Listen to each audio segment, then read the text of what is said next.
ആദ്യം തന്നെ ഒരു കാര്യം പറയാം, എനിക്കൊരു പ്രത്യേക പാർട്ടിയുടെ ഇഷ്ടമോ ഒരു പാർട്ടിയുടെ വെറുപ്പോ ഒന്നുമില്ല. എല്ലാ പാർട്ടിയും ഒരുപോലെ തന്നെ കാണുന്നതിന്റെ പോയിന്റ് ഓഫ് വ്യൂ കാര്യങ്ങൾ ഞാൻ ഇതിനകത്ത് പറയാറുള്ളൂ.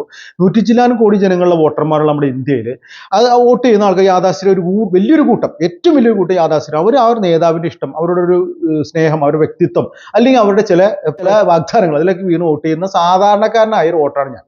അപ്പൊ എന്റെ പറയുന്ന കാര്യം ഒരു പ്രത്യേക പാർട്ടി ഇഷ്ടമോ അനിഷ്ടമോ എന്നല്ല. അപ്പൊ ഇന്ന് ഞാൻ പറയാൻ വേണ്ടി, ഇപ്പൊ മണ്ഡലകാലമാണ്, നമ്മുടെ ശബരിമലയിലേക്ക് അയ്യപ്പന്മാർ ഭക്തിയോടെ പ്രാർത്ഥനയോടെ കയറുകയും അവരുടെ എല്ലാ സായുജ്യം അടഞ്ഞ് നടക്കുന്ന അല്ലെങ്കിൽ ഇറങ്ങുന്ന ഒരു സമയമാണ്.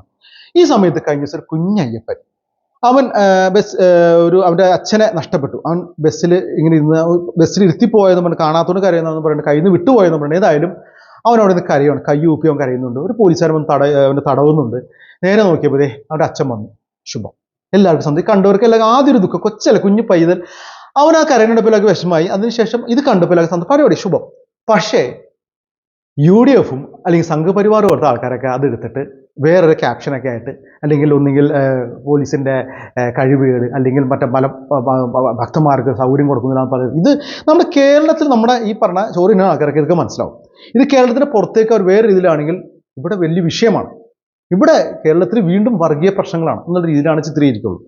ഞാൻ പറഞ്ഞു വന്നത്, ഉദാഹരണമായിട്ട് നമ്മൾ ഈ പറഞ്ഞ അയ്യപ്പനായിക്കോട്ടെ, മറ്റുള്ള ഇന്ത്യയിലെ എവിടെ ഉള്ള പുണ്യ സ്ഥലങ്ങളായിക്കോട്ടെ, ഇനിയിപ്പോൾ ഞാൻ മുസ്ലിങ്ങളുടെ ഹജ്ജ് ചെയ്യുന്ന സ്ഥലങ്ങളുണ്ട്, അവിടെയൊക്കെ ഇതുപോലെ സംഭവങ്ങൾ ഉണ്ടാവാറുണ്ട്.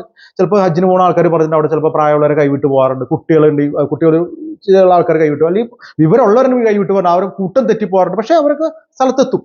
അതിനുള്ള പോലീസ് സൗകര്യം, അതിനുള്ള ആൾക്കാരൊക്കെ അവിടെ ഉണ്ട്. ഈ പറഞ്ഞ ശബരിമലയിലും അതുള്ള സ്ഥലങ്ങളിലൊക്കെ മനുഷ്യരാണല്ലോ, അവർ നഷ്ടപ്പെട്ട കൊച്ചിനെ എത്തിക്കാനുള്ള സ്ഥലത്ത് എത്തിക്കുക, അതിനകത്ത് വേറെ പ്രശ്നമൊന്നുമില്ല. നമ്മൾ എത്രത്തോളം പോലീസിന് എത്രത്തോളം സൗകര്യം ഉണ്ടെങ്കിലും ഇത് ഖണ്ഡിക്കാൻ നിയമമല്ലാത്ത രീതിയിൽ ചെയ്യുന്ന ആൾക്കാർ എവിടെയുമുണ്ട്, അല്ലേ? എവിടെയും ഈ നിയമത്തെ അനുസരിക്കാത്ത, അല്ലെങ്കിൽ ഒരു രീതി വല്ലാത്ത വെപ്രാളം കാണിക്കുന്ന ആൾക്കാർക്ക് ഇതുപോലത്തെ അപകടങ്ങൾ ഉണ്ടാക്കാൻ. അപ്പൊ ഇത് തന്നെയാണ്. അപ്പൊ ഇതൊരു പ്രശ്നം എന്ന് പറഞ്ഞാൽ, ഇതൊരു അങ്ങനെ നടക്കുന്ന സംഭവത്തെ ആ രീതിയിൽ കാണുക എന്നല്ല, അതിനൊരു വർഗീയമായ ഒരു ഇത് കൊടുക്കും പ്രശ്നമാണ്. ഇനി എല്ലാം അവിടെ നിൽക്കട്ടെ. ഞാൻ അറിഞ്ഞ പ്രകാരം നമ്മുടെ അയ്യപ്പൻ ഭക്തന്മാരോട് പല രീതിയിൽ ചോദിച്ചപ്പോൾ അവിടെ ഒരു വലിയൊരു വിഷയമുണ്ട്. KSRTC ബസ്സിന്റെ കൊള്ള എന്ന് പറഞ്ഞാൽ അറിയാം, ഏകദേശം 1000 പേര് മല ഇറങ്ങുമ്പോൾ 5000 പേര് മല കയറുകയാണ്. അത്രത്തോളം തിരക്ക് അറിയാലോ. ഈ 1000 പേര് ഇറങ്ങുമ്പോൾ അവിടെ നിന്ന് ഈ പമ്പയിൽ നിന്ന് നിലയ്ക്കലേക്ക് പോകണമല്ലോ, ഏകദേശം 24-26 കിലോമീറ്റർ. 80 രൂപയാണ് മല കുത്തിപ്പിടിച്ച് വാങ്ങി. 80 രൂപയാണ്. കത്തിയാണെന്ന് എല്ലാവർക്കും അറിയാം. ഇതെല്ലാം പോട്ടെ, ഒരു ബസ്സിൽ മാക്സിമം കയറാവുന്ന എണ്ണം 45 പേര് അല്ലെങ്കിൽ 50 പേര്, അല്ലേ? ഇടിച്ച് കയറ്റി 50 പേര്, 100 പേര് കയറ്റിയിട്ടാണ് ബസ് പോകുന്നത്. ആ ബസ് പോയിട്ടാണ് അടുത്ത ബസ്. അപ്പോൾ 1000 പേര് ഇറങ്ങുന്നുണ്ട്.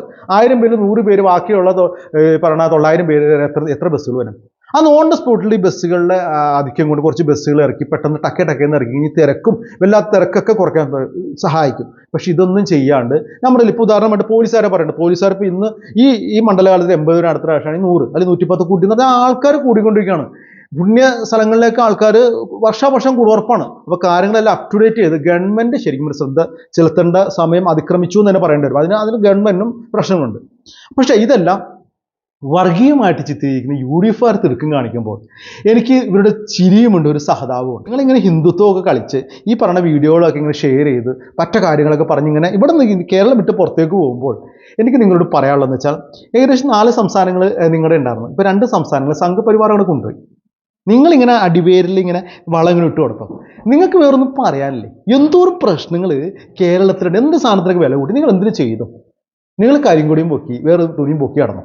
എന്താ അവിടെ നടക്കുന്നത്? ശരിക്കും പറഞ്ഞാൽ ഈ കേസിൽ നിങ്ങൾ വർഗീയമായിട്ട്, ഇതൊക്കെ സ്വാഭാവികമായിട്ട് നടക്കുന്ന കേസിൽ അവിടെ അടിസ്ഥാനമായിട്ട് പോലീസും മറ്റുള്ള കാര്യങ്ങളും മറ്റൊരിതാണ്, നിങ്ങൾ അതിനുവേണ്ടി സമരം ചെയ്യും. അല്ലാതെ ഇതിങ്ങനെ പൊക്കി പുറത്തേക്ക് വിട്ട് കേരളത്തിൻ്റെ പുറത്തേക്ക് അതിനും വർഗീയമായിട്ട് ചിന്തിച്ച് കേരളത്തിന് ചീത്തയാക്കി ഇവിടെ കിടന്ന ആൾക്കാരിലേക്ക്, ഉദാഹരണമായിട്ട് നല്ല രീതിയിൽ ചിന്തിക്കുന്ന നിങ്ങൾക്ക് UDF-ന് വോട്ട് ചെയ്ത ആൾക്കാർ പോലും ഇങ്ങനെ കാണുമ്പോൾ അവരുടെ ഉള്ളിലും ഒരു വർഗീയമായിട്ട് ചിന്ത വന്നാൽ നാളെ ഈ വോട്ട് ചെയ്യുന്ന ആൾക്കാർ സംഘപരിവാറിന് വോട്ട് ചെയ്യും. അത് നിങ്ങൾ ചിന്തിച്ചിട്ടുണ്ടോ?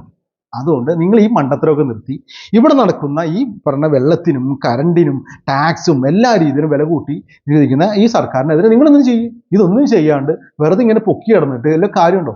എനിക്ക് പറയാനുള്ളതാണ്. അതാണ്, ഈ വർഗീയത വിടൂ, നല്ലത് ചെയ്യൂ, നല്ലൊരു പ്രതിപക്ഷമോ വലിയ ഉള്ളതും പോകട്ടോ. ഇതാ ഈ പറയാനുള്ളൂ.